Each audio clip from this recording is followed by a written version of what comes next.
Hallelujah. मसीह में एक बार फिर मेरे प्यारे भाई और बहनों, आप सबों का स्वागत है। आप सबों को जय मसीह की। और मेरे प्रियो, आज हम 28वां पॉइंट हम सीखने जा रहे हैं। 28वां पॉइंट, 28वां बातें आज हम सीखने के लिए जा रहे हैं। और हमारा विषय वही है मेरे प्रियो, प्रभु यीशु पर विश्वास करने वाले बुरे कामों से मन फिरा ले, नहीं तो पक्का अनंत काल के लिए नरक जाएंगे। तो मेरे प्रियो, आज हम 28वां पॉइंट को आज हम सीखेंगे मेरे प्रियो। इसलिए गलाती की पुस्तक और 5 का 21 पॉइंट को हम पढ़ेंगे मेरे प्रियो। डाह, मतवालापन, लीला क्रीड़ा और इनके जैसे और काम है, इनके विषय में मैं तुमसे पहले से कह देता हूं, जैसे पहले कहा भी चुका हूं कि ऐसे ऐसे काम करने वाले परमेश्वर के राज्य के वारिस ना होंगे। तो मेरे प्रियो, यहां पर भी संत पौलुस जो है गलाती की कलीसिया को बता रहा है, ऐसे ऐसे काम करने वाले लोग परमेश्वर के राज्य के वारिस नहीं होंगे। मैंने पहले से भी कहा दिया है। तो मेरे प्रियो, आज इसी विषय में आज हम सीख रहे हैं। और आज 28वां पॉइंट हम देखेंगे मेरे प्रियो, डाह करने वाला परमेश्वर के राज्य के वारिस नहीं होगा मेरे प्रियो। जो अपने जीवन में डाह को रखते हैं, जो लोगों से डाह करते हैं, वे अगर मन नहीं फिराते हैं, अगर वे पश्चाताप नहीं करते, अपने जीवन में सुधार नहीं लाते हैं, तो अनंत काल के लिए आग और गंधक के झील में डाल दिया जाएगा न्याय के बाद। डाह करने वाला, इसमें जलन आता है मेरे प्रियो, जलन आता है, या ईर्ष्यापूर्ण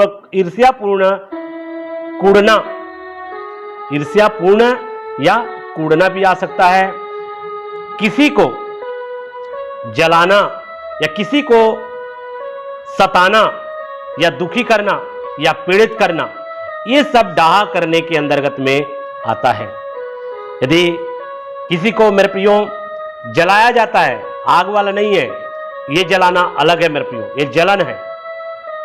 तो ये डाह के कारण क्या करते हैं, जलाने के लिए कुछ कामों को करते हैं मेरे प्रियो, कुछ कार्यों को करते हैं ताकि लोग जो है क्या हो, जले।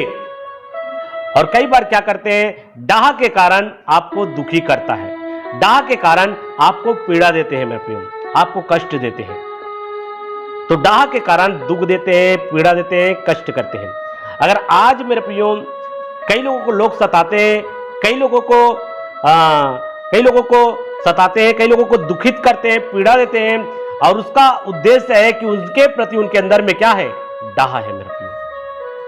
आज मसीह लोगों को भी सताया जाता है, मसीह लोगों का भी विरोध किया जाता है, मसीह लोगों को भी धमकी लगाते हैं, चमकी लगाते हैं, और इसके पीछे का कारण है उनके अंदर का डाह। उनके अंदर में डाह पाया जाता है, और डाह करने के कारण ये सारी हरकतें वे अपने जीवन में करते हैं मेरे प्रियो। इसलिए डाह करने वाला अगर मन नहीं फिराएगा तो अनंत काल के लिए नरक चला जाएगा। इसलिए यहां पर गलाती की पत्री में संत पौलुस जो है यहां पर हमको चेतावनी दे रहा है कि हम डाह न करें मेरे प्रियो, क्योंकि डाह करने वाला परमेश्वर के राज्य के वारिस नहीं होंगे। 29वां पॉइंट, मतवालापन का मतलब होता है पागलपन या मस्ती या इधर उधर की बात करना। जो लोग मेरे प्रियो मस्ती करते हैं या पागलपन जैसे हरकतें करते हैं या इधर उधर की बातें करते रहता है, तो उसको बोला गया है मतवालापन। तो जो लोग मस्ती करते हैं या पागलपन जैसे हरकतें करते हैं या इधर उधर की बातें करते रहते हैं, ऐसे लोग भी अगर मन नहीं फिराता है तो आग और गंधक के झील में डाल दिया जाएगा मेरे प्रियो। ऐसे लोग परमेश्वर के राज्य के वारिस नहीं होंगे। मतवालापन, इसलिए आपको मतवालापन नहीं होना है मेरे प्रियो। मस्ती करने वाले आपको नहीं बनना है, या पागलों जैसे हरकतें करने वाला आपको नहीं बनना है मेरे प्रियो, या इधर उधर की बात भी आपको नहीं करना है मेरे प्रियो। आपको परमेश्वर के वचन के अनुसार से अपने जीवन को सही तैयार करना है, लोगों के साथ प्रेम करना है, लोगों के साथ में एक अच्छे बर्ताव करना है, लोगों के साथ में एक अच्छे व्यवहारिकता आपको दिखाना है मेरे प्रियो। आपको पागलपन जैसे हरकतें नहीं करना है। आज बहुत सारे लोग मेरे प्रियो पागलपन जैसे हरकतें करता है, उसी को बोला गया है मतवालापन। मस्ती करते हैं मेरे प्रियो, मस्ती, मजा लेते हैं, दूसरों को मारकर मजा लेते हैं, दूसरों को तड़पा कर मजा लेते हैं, दूसरों को दुखी कर कर मजा लेते हैं। तो ये क्या है? यही तो है मतवालापन। मतवालापन है मेरा प्रियो। और ऐसे लोग जो है, अगर मन नहीं फिराता है, समय रहते हुए नहीं सुधरेगा, तो अंतिम न्याय के बाद उसको आग और गंधक के झील में अनंत काल के लिए डाल दिया जाएगा। और उसके बाद मेरे प्रियो 30वां पॉइंट है लीला क्रीड़ा करने वाला।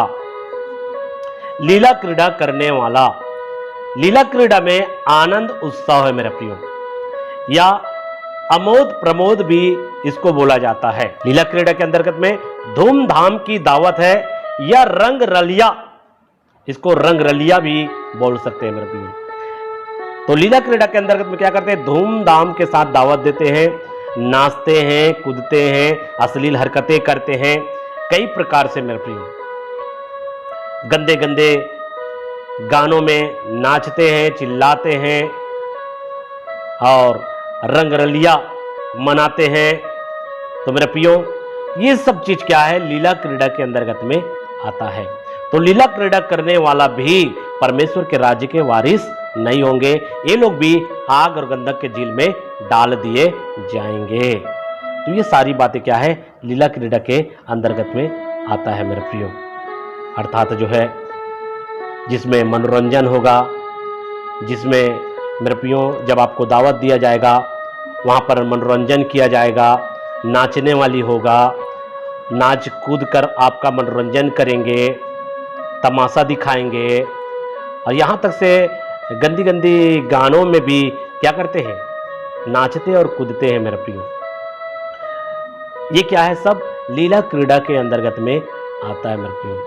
आपने पिक्चरों में भी देखा होगा मेरे प्रियो कैसे रंग रलिया मनाते हैं वहाँ पर, और वहाँ पे शराब होता है, नशा होता है, और जैसा पाए वैसे पी कर जो है एक दूसरे से गले मिलकर जो है लड़की लड़का क्या करते हैं? नाचते हैं, कूदते हैं, एक दूसरे को स्पर्श करते हैं। तो ये क्या है? यही सब है लीला क्रीड़ा। तो मेरे प्रियो लीला क्रीड़ा करने वाले परमेश्वर के राज्य के वारिस नहीं होंगे। अगर ऐसे कामों से अगर मन नहीं फिराता है तो वे आग और गंधक के झील में डाल दिए जाएंगे अनंत काल के लिए न्याय के बाद में। तो मेरे प्रियो हमको बहुत ही सावधान रहना है। अगर संत पौलुस यहाँ पे अगर इन बातों को बता रहा है तो सावधान करने के विषय में चेतावनी दे रहा है मेरे प्रियो कि हमको ऐसे ऐसे काम नहीं करना है, क्योंकि ऐसे ऐसे काम करने वाले लोग परमेश्वर के राज्य के वारिस नहीं होंगे। इसलिए हमको बहुत ही सावधान रहना है मेरे प्रियो। और उसके बाद में 31वां पॉइंट अपवित्र वस्तु। 31वां पॉइंट में अपवित्र वस्तु आएगा मेरे प्रियो। आइए इसके लिए वचन पढ़ेंगे। प्रकाशित वाक्य के पुस्तक 21 का 27 पॉइंट हम पढ़ेंगे मेरे प्रियो। परंतु उसमें कोई अपवित्र वस्तु या घृणित काम करने वाला या झूठ का गढ़ने वाला किसी रीति से प्रवेश न करेगा, पर केवल वे लोग जिनके नाम मेमने के जीवन की पुस्तक में लिखे हैं। तो यहां पर मेरे प्रियो कौन कौन जो है यहां पर जो है प्रवेश नहीं करेगा? यहां पे कौन कौन प्रवेश नहीं करेगा? नए यरूशलेम जो स्वर्ग से उतरेगा, या जिसको बोलते हैं अनंत काल का राज्य, या स्वर्ग में कौन कौन प्रवेश नहीं करेगा? यहां पे लिखा है अपवित्र, परंतु उसमें कोई अपवित्र वस्तु या घृणित काम करने वाला ये लोग प्रवेश नहीं करेंगे, या झूठ का गढ़ने वाला किसी रीति से प्रवेश न करेगा। ये लोग प्रवेश नहीं करेंगे मेरे प्रियो। तो कहां प्रवेश करेंगे? ये लोग आग और गंधक के झील में डाल दिए जाएंगे। तो मेरे प्रियो 31वां पॉइंट है अपवित्र वस्तु। इसका कहने का मतलब है जो पवित्र नहीं है, जो पवित्र नहीं है उसी को अपवित्र वस्तु कहा गया है मेरे प्रियो। जो परमेश्वर का आदर नहीं करता है, जो परमेश्वर का निरादर करने वाले हैं उसी को बोला गया है अपवित्र वस्तु। तो अपवित्र वस्तु मेरे प्रियो, अपवित्र वस्तु जो परमेश्वर के खिलाफ में हो, जो परमेश्वर के विरोध में हो, तो उसको अपवित्र वस्तु बोला गया है। जो परमेश्वर के खिलाफ में जाता है, परमेश्वर के खिलाफ में करता है, या परमेश्वर का विरोध करता है, या परमेश्वर का निरादर करता है, परमेश्वर का कोई आदर नहीं करता, परमेश्वर को खिल्ली में उड़ाता है, परमेश्वर को मजाक में उड़ाता है, ऐसे लोगों को ही अपवित्र वस्तु कहा गया है मेरे प्रियो। अपवित्र वस्तु कहा गया है जिसके अंदर में परमेश्वर का कोई डर नहीं, परमेश्वर का कोई भय नहीं, जो परमेश्वर का कोई आदर नहीं करता, ये अपवित्र वस्तु के अंतर्गत में आएगा। और अपवित्र वस्तु जो है न्याय के बाद में आग और गंधक के झील में डाल दिए जाएंगे मेरे प्रियो। इसलिए हमको सावधान रहना है। और उसके बाद 32वां पॉइंट है घृणित काम करने वाले। घृणित काम करने वाले लोग भी परमेश्वर के राज्य के वारिस नहीं होंगे। ये लोग भी आग और गंधक के झील में डाल दिए जाएंगे न्याय के बाद मेरे प्रियो। बहुत से काम जो है घृणित कामों के अंतर्गत में आता है मेरे प्रियो। व्यभिचार घृणित काम के अंतर्गत में आता है, हस्तमैथुन घृणित काम के अंतर्गत में आता है, सृष्टि की उपासना आराधना करना घृणित काम के अंतर्गत में आता है। ये सब घृणित है मेरे प्रियो, घृणित कामों के अंतर्गत में आता है। बहुत से ऐसे कार्य है मेरे प्रियो जो घृणित कार्य के अंतर्गत में आता है मेरे प्रियो, घृणित काम। तो घृणित काम करने वाला परमेश्वर के राज्य के वारिस नहीं होंगे मेरे प्रियो। बहुत से काम है जो घृणित काम के अंदर में आता है, जो परमेश्वर के वचन के खिलाफ में है, जो प्रभु यीशु मसीह के आज्ञा के खिलाफ में है। तो ऐसा काम को घृणित काम किया गया है मेरे प्रियो, जो समाज की दृष्टि में भी सही नहीं है, लोगों की दृष्टि में भी सही नहीं है। ऐसे हरकतों को जो घृणित काम के अंतर्गत में आता है। और घृणित काम करने वाला भी परमेश्वर के राज्य के वारिस नहीं होंगे मेरे प्रियो। इज़राइली लोग परमेश्वर को छोड़कर दूसरे देवताओं के पीछे हो लिए थे या मूर्त की उपासना कर रहे थे, तो उनको बोला कि ये लोग घृणित काम किए, पराये देवताओं के पीछे हो लिया। ये भी इज़राइली लोगों को उस समय बोला गया कि इन्होंने घृणित काम किया है। तो मेरे प्रियो, परमेश्वर के खिलाफ में उन्होंने काम किया, जिसके कारण से उनको घृणित काम करने वाले बोला गया है। तो ऐसे ही मेरे प्रियो घृणित काम के अंतर्गत में बहुत से कार्य है मेरे प्रियो जो परमेश्वर के विरुद्ध में किया जाता है, और उसको बोला गया है घृणित काम, जिसको परमेश्वर पसंद नहीं करता, जिसको परमेश्वर नफरत करता है, जिसको परमेश्वर बहुत ही घृणा करता है। उन कामों को अगर व्यक्ति करता है तो वो घृणित काम है मेरे प्रियो।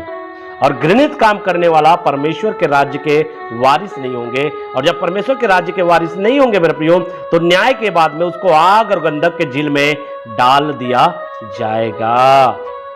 तो मेरे प्रियो, हमको सावधान रहना है, बचना है मेरे प्रियो। आइए मेरे प्रियो, हम अगले पॉइंट में और भी जाएंगे। आप लोग निकाल सकते हैं प्रकाशित वाक्य की पुस्तक 14 का 11 पॉइंट। उनकी पीड़ा का धुआं युगानुग उड़ता रहेगा, और जो उस पशु और उसकी मूर्ति की पूजा करते हैं और जो उसके नाम की छाप लेते हैं, उनको रात दिन चैन ना मिलेगा, उनको रात दिन चैन ना मिलेगा।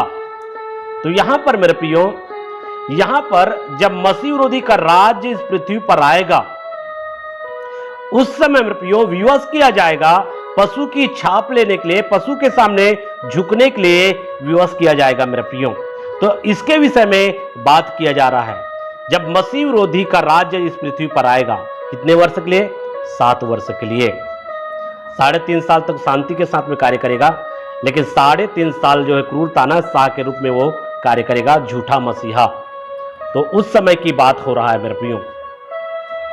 तो यहां पर 33वां पॉइंट है, पशु अर्थात झूठा मसीह की पूजा करने वाला। पशु अर्थात झूठा मसीह की पूजा करने वाला, या झूठा मसीह को अपना ईश्वर स्वीकार करने वाला। क्योंकि झूठा मसीह जो है अपने आप को ईश्वर और पूज्य बनाएगा मेरे प्रियो, अपने आप को सबसे बड़ा ठहराएगा।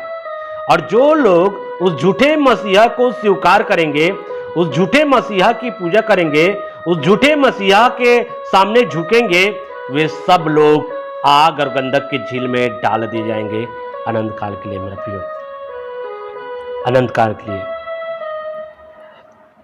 तो ये किनके लिए बोला जा रहा है?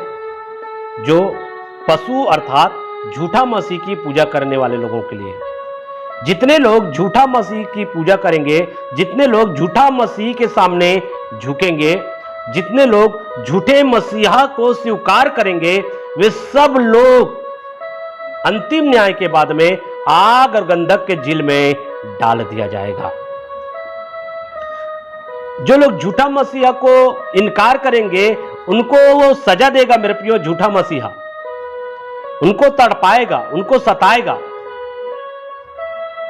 लेकिन जो लोग उस झूठा मसीहा को स्वीकार करेंगे, उनकी पूजा करेंगे, उनको अपना ईश्वर मान लेंगे मेरे प्रियो, वे हमेशा हमेशा के लिए आग और गंधक के झील में डाल दिए जाएंगे मेरे प्रियो, डाल दिए जाएंगे। तो झूठा मसीहा को स्वीकार करने वाले लोग अगर अंत तक झूठा मसीहा को स्वीकार करेंगे, उस 7 वर्ष के मसीह विरोधी के राज्य में, तो वे लोग आग और गंधक की झील में डाल दिए जाएंगे अंतिम न्याय के बाद। तीसरा बात है, पशु अर्थात झूठा मसीह की मूर्ति की पूजा करने वाले, और उस मसीह विरोधी के राज्य में झूठा मसीहा की एक मूर्त स्थापित किया जाएगा, जिसको मत्ती की पुस्तक में मेरे प्रियो बोला गया है घृणित। जब उस घृणित वस्तु को जब पवित्र स्थान में खड़ी हुई देखो, तो जो यहूदिया में है वे वहां से भाग जाए मेरे प्रियो। तो वहां पे कहने का मतलब है झूठा मसीहा की मूर्त की स्थापना किया जाएगा मेरे प्रियो। कब? जब मंदिर, तीसरा मंदिर जब बन जाएगा, तो मंदिर बनाने के बाद में वहां पर क्या करेगा? झूठा मसीहा की मूर्त की स्थापना कर दिया जाएगा मेरे प्रियो, खड़ी करेगा। उसके बाद में जो लोग उस मूर्त को के सामने झुकने से इनकार करेंगे, झूठा मसीहा की मूर्ति की पूजा करने से इनकार करेंगे, उन सब को मौत के घाट उतारा जाएगा, उन सब को सताया जाएगा, उन सब का विरोध किया जाएगा मेरे प्रियो, उनको सजा दिया जाएगा। इसलिए जो लोग झूठा मसीहा की मूर्ति की पूजा करेंगे मेरे प्रियो, वे लोग अंतिम न्याय के बाद में आग और गंधक के झील में डाल दिए जाएंगे। ये वचन हमको बताता है मेरे प्रियो, इसलिए हमको सावधान रहना है मेरे प्रियो। रेप्चर में अगर नहीं उठाए जाते हैं, रेप्चर होने के बाद मसीह विरोधी का राज्य 7 वर्ष का आएगा, उसमें अगर हम छूट जाते हैं मेरे प्रियो, 3.5 साल शांति के साथ में राज्य होगा, 3.5 साल जो है क्रूरता नशाह के रूप में कार्य करेगा मेरे प्रियो। इसलिए हमको क्या करना होगा? हमको मसीह को स्वीकार करना होगा मेरे प्रियो। तो उसके बाद में 35वां पॉइंट मैं आपके सामने रख रहा हूं। झूठे मसीह का नाम अंक का छाप 666 को लेने वाले, जितने लोग झूठे मसीह के नाम के अंक का छाप लेंगे मेरे प्रियो, वे सब आग और गंधक के झील में डाल दिए जाएंगे। तो हमको बहुत ही क्या रहना है? सावधान रहने की जरूरत है मेरा प्रियो। और उसके बाद में 36वां पॉइंट, जब पहला यूहन्ना की पुस्तक 5 के 12 पॉइंट में यीशु को इनकार करने वाले लोग, जितने लोग मसीह को इनकार करेंगे मेरे प्रियो, वे सारे लोग भी अंतिम न्याय के बाद में आग और गंधक की झील में डाल दिए जाएंगे। इसलिए हमको बहुत ही सावधान रहना है, सचेत रहना है मेरे प्रियो। मसीह पर जब आप विश्वास करते हैं तो आपके साथ में सताव हो सकता है, लोग आपका विरोध कर सकते हैं, लोग जो है आपके विषय में कई प्रकार की बातें बोल सकते हैं, क्योंकि पहले सदी से ही मसीह लोगों को सताया जा रहा है। तो आज भी अगर आपके साथ में सताव होता है तो कोई बड़ी बात नहीं है मेरे प्रियो। सताव के लिए हमेशा तैयार रहना, क्योंकि हमको बड़े क्लेश उठाकर परमेश्वर के राज्य में प्रवेश करना होगा। हमको सताव के लिए तैयार रहना होगा, सताव का हमको सामना करना होगा। जब आप सताव का आप सामना करेंगे मेरे प्रियो, आप परमेश्वर के राज्य के भागीदार बनेंगे मेरे प्रियो। प्राण देने तक अगर विश्वास योग्य रहोगे तो परमेश्वर आपको जीवन का मुकुट देगा मेरे प्रियो। इसलिए मैंने आपके सामने मेरे प्रियो टोटल 36 पॉइंट मैंने आपके सामने रखा है मेरे प्रियो। प्रभु यीशु पर विश्वास करने वाले बुरे कामों से मन फिरा ले, नहीं तो पक्का अनंत काल के लिए नरक जाएंगे। तो मेरे भाई और बहनों, मैंने जितने भी पॉइंट आपको बताया है उन सारे बातों के अनुसार से अपने जीवन को जांचना है, तैयार करना है। और जितने भी पाप का लिस्ट मैं आपके सामने रखा हूं, उन पापों से अपने आप को अलग करना है मेरे प्रियो। ऐसा नहीं कि परमेश्वर क्षमा नहीं करता। अगर कितना बड़े भी पाप आपने किया हो, अगर प्रभु के पास में क्षमा की मांग करते हैं, परमेश्वर आपको क्षमा करेगा और आपको परमेश्वर जीवन प्रदान करेगा, जीवन देगा मेरे प्रियो, जीवन प्रदान करेगा। इसलिए आप पाप करने वाले ना बने मेरे प्रियो, परंतु पापों से अलगाव का जीवन जीने वाले बने। जिस पाप के लिए प्रभु यीशु मसीह अपने आप को क्रूस में बलिदान किया है, और वही पाप अगर अपने जीवन में करते रहेंगे तो मेरे प्रियो आपके लिए कोई बलिदान बाकी नहीं होगा। इसलिए पाप से अलगाव का जीवन आपको जीना है, पाप से अलगाव का जीवन व्यतीत आपको करना है मेरे प्रियो।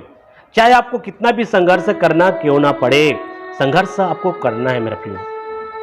मसीही जीवन संघर्ष का एक जीवन है मेरे प्रियो, और इसलिए आपको पाप से लड़ना है और उस पर क्या होना है, जयवंत होना है मेरा प्रियो। और जो जय पाए वही उद्धार से वंचित नहीं होगा मेरे प्रियो। जो जय पाएगा उसी का नाम जीवन की पुस्तक में लिखा है मेरे प्रियो। जो जय पाएगा वही अनंत काल के राज्य का भागीदार बनेगा मेरे प्रियो। इसलिए आपको मेरे प्रियो जितने भी बातें मैंने आपको बताया है, टोटल 36 पॉइंट, ये 36 पॉइंट के अनुसार अपने जीवन को तैयार करने की जरूरत है। तो इन सारे बातों के द्वारा महान परमेश्वर आप सभी को बहुतायत की आशीष दे।